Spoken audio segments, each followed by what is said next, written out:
Hello students, optics की series में फिर से आपका स्वागत है। एक बहुत इजी, सिंपल और इम्पोर्टेंट टॉपिक है हमारा sign convention in the optics.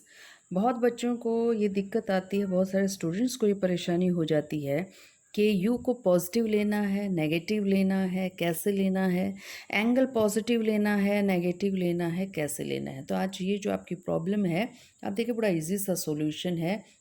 हम यहाँ पर सिर्फ 4 टिप एंड ट्रिक्स देखेंगे, 4 रूल्स देखेंगे साइन कन्वेंशन के। तो फर्स्ट देखिएगा, फर्स्ट रूल क्या कहता है। हमेशा कंसीडर कीजिए कि रे जो है आपकी टू फ्रॉम द लेफ्ट आ रही है। रे is always incident from left on the refracting surface. तो हमने ये कंसीडर कर लिया, चाहे ये हमारे पास हमारा जो है कंसीडर कर लीजिए स्फेरिकल लेंस है, तो आप हमेशा ऑब्जेक्ट को इस साइड रखेंगे। ऑब्जेक्ट इस साइड लेंगे तभी तो इंसिडेंट्स रे आएंगी ना। तो हमेशा जो आपके पास पोल है, पोल के लेफ्ट में होनी चाहिए क्या आपकी ऑब्जेक्ट, तभी आपकी इंसिडेंस रेस यहाँ से आएंगी। तो पहला पॉइंट ध्यान में रखिएगा। अगर ना फिगर ऐसी बन रही है तो कोशिश कीजिए कि फिगर आप ऐसी बना लें, उसको थोड़ा सा रीअरेंज करके। दूसरा देखिएगा, distance to the right of the point P are positive and left of the point P are negative। अब point P कौन है? P आपका पोल है। अगर हमारे पास ये A और B दो पॉइंट्स हैं आपके स्फेरिकल सरफेस के, ये आपका एपरेचर हो गया, चौड़ाई हो गई आपकी सरफेस की। इसका जो मिड पॉइंट है इसको हम पोल कह देते हैं। तो पोल को हम किस से रिप्रेजेंट करते हैं? P से रिप्रेजेंट करते हैं। तो ये रहा आपका पोल। पोल से अगर आप राइट की तरफ जा रहे हैं, ये आई की तरफ जा रहे हैं, कर गए ना आप राइट की तरफ मूव। तो अगर आप राइट की तरफ जा रहे हैं तो कहिए पॉजिटिव है। और पोल से अगर आप लेफ्ट की तरफ जा रही हैं, ये हो गया लेफ्ट। तो अगर आप लेफ्ट की तरफ मूव कर रहे हैं तो इस डिस्टेंस को क्या कह दीजिए? नेगेटिव। अब हमने थोड़ी देर पहले बात की है कि ऑब्जेक्ट को हमेशा रखिएगा लेफ्ट में। अगर ऑब्जेक्ट को लेफ्ट में रखोगे तो पोल से जब तुम डिस्टेंस देखोगे तो यू तो हमेशा कैसा आएगा? नेगेटिव। आपकी इमेज कहाँ बन रही है? यहाँ बन रही है। तो जब इमेज का डिस्टेंस देखोगे अपने पोल से, तो पोल से इमेज का डिस्टेंस देखो, ये रहा। ये डिस्टेंस आपका राइट में आ रहा है, तो ये डिस्टेंस भी हमेशा कैसा होगा? पॉजिटिव होगा। सोचिएगा बाय चांस खुदा ना खास्ता इमेज यहाँ बन जाए, आई यहाँ बन जाए। अगर यहाँ अब आई बन गया तो आप पी से जाएंगे ना आई के पास। हर डिस्टेंस कहाँ से मेज़र करना है हमें? पोल से। ये ध्यान में रखिएगा, every distance in optics measured from the pole. Pole से मेज़र करेंगे। तो पोल से इधर गए तो क्या हो जाएगा? नेगेटिव। पोल से इधर जाओगे तो क्या हो जाएगा? आपका पॉजिटिव हो जाएगा। तो ये हमारे पास साइन कन्वेंशंस रहती हैं। नेक्स्ट जो है, the angle in ray makes with the axis is positive if the axis has to be rotated in anti clockwise.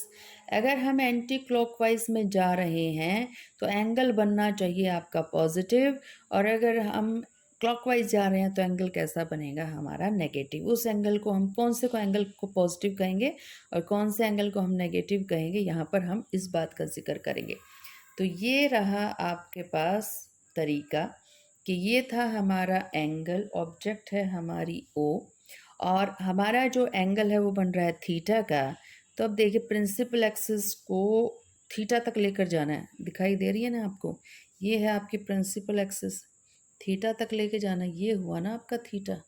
तो अगर आप थीटा तक लेके जा रहे हैं तो आप देख रहे हैं किस डायरेक्शन में जा रहे हैं आप जा रहे हैं एंटी क्लॉकवाइज डायरेक्शन में। तो ये हमारा एंगल थीटा कैसा कहलाएगा? हमारा पॉजिटिव एंगल कहलाएगा। नेक्स्ट, अगर हमारे पास थीटा नेगेटिव है तो इट मीन्स आप कहाँ जा रहे हैं? हम जा रहे हैं क्लॉकवाइज डायरेक्शन में। तो क्लॉकवाइज में जा रहे हो तो नेगेटिव है, और एंटी क्लॉकवाइज में अगर प्रिंसिपल एक्सिस मूव कर रही है तो it means the angle is positive. The last point, ये है हमारा लास्ट पॉइंट कि इंसिडेंट रे जो है वो पॉजिटिव एंगल बना रही है नॉर्मल के साथ या नेगेटिव बना रही है, वो कौन डिसाइड करेगा? The angle that a ray makes with the normal to the surface is positive if the normal has to be rotated in clockwise direction. अब आपको मैंने पिछले लेक्चर में बताया था, जो आपका स्फेरिकल सरफेस है उस पर 90 डिग्री नॉर्मल कैसे बनाओगे? नॉर्मल बनाने का क्या तरीका है? आपका ये है स्फेरिकल सरफेस, नॉर्मल कैसे बनेगा? इस सर्कल को पूरा कर लीजिए, कर लिया, ये बन गया आपका सेंटर। सेंटर से जब भी आप सरफेस को कनेक्ट करते हैं हमेशा एंगल कितने का बनता है, 90 डिग्री का। तो ये हो गया आपका नॉर्मल। तो ये आपका नॉर्मल हो गया, ये इंसिडेंट रे है। इंसिडेंट और नॉर्मल के बीच के एंगल को हमने क्या कह दिया, एंगल ऑफ इंसिडेंस, आई कह दिया। अभी इस आई को पॉजिटिव कहोगे या नेगेटिव कहोगे, कैसे कहोगे? अब हमारे नॉर्मल को देखिएगा, ये है हमारा नॉर्मल, हमें जाना इंसिडेंस रे की डायरेक्शन में, तो ये गए ना इंसिडेंट रे की डायरेक्शन में, ये है ना हमारी इंसिडेंट रे की डायरेक्शन नीचे की तरफ। तो नीचे की तरफ अगर आप अपने नॉर्मल को घुमा रहे हैं तो ये डायरेक्शन कौन सी हो गई, एंटी क्लॉकवाइज। तो अगर आपका नॉर्मल एंटी क्लॉकवाइज जा रहा है तो आपका एंगल जो बन रहा है नॉर्मल के साथ वो बनेगा कैसा, पॉजिटिव। और अगर आपके पास, कंसीडर कीजिए कि मैं ये कह दूं कि ये बताइएगा, ये बन रही है आपकी ये है आपकी रे और ये है आपका नॉर्मल, और इस एंगल को मैंने कह दिया आर। तो मुझे बताइए आर पॉजिटिव है या नेगेटिव है? तो ये रहा आपका नॉर्मल। मुझे आर की डायरेक्शन में जाना है तो ऐसे जाना पड़ेगा। अगर ऐसे जाना पड़ेगा तो ये डायरेक्शन कैसी हो गई, क्लॉकवाइज। और क्लॉकवाइज में अगर आप जा रहे हैं तो इस एंगल को हम कैसा कह देंगे, नेगेटिव। तो अगर पॉजिटिव एंगल कह रहे हैं नॉर्मल के साथ तो आपके नॉर्मल को जाना चाहिए एंटी क्लॉकवाइज। और अगर आप नॉर्मल के साथ कह रहे हैं कि एंगल बन रहा है negative, it means normal is moving in the clockwise direction. तो दिस वेरी इजी 4 रूल्स, ये 4 रूल्स हैं आपके पास, बहुत इजी से रूल हैं। तो ये ऑप्टिक्स की जो कन्वेंशन है, ये हमारी लेंसेज के ऊपर, थिन लेंस हो आपके पास, थिक लेंस हो, everywhere these 4 rules are obeyed. ये साइन कन्वेंशन ही आपकी हर जगह पर यूज़ होती हैं।